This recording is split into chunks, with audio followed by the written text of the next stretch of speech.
ফুলকপির দিন শেষ হয়ে গেছে, কিন্তু এবছর ফুলকপির পাকোড়া খাওয়া হয় না, তাই ভাবলাম আজকে রোজাও আছি, পাকোড়া বানাই। আমি ফুলকপি সুন্দর করে লবণ দিয়ে, মরিচ দিয়ে, একটু মরিচের গুঁড়া, লবণ আর হলুদ দিয়ে একটু ভাপ দিয়ে নিছি। আর এখানে বেসনটা গলাই নিছি। এখানে আমি কাঁচামরিচ, তারপরে ধনিয়া পাতা কুচি, কাঁচামরিচ কুচি, তারপরে হচ্ছে একটা গোপন একটা মশলা আছে, সেটা আসলে শুধু এই পেঁয়াজু এগুলো বানানোর জন্যই।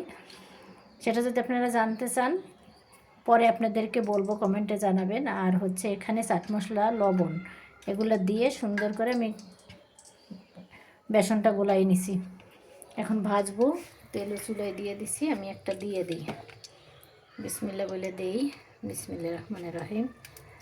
আমি এটারে গোলায় রাখছি, 2-3 মিনিট হয়ে গেছে। বিসমিল্লা।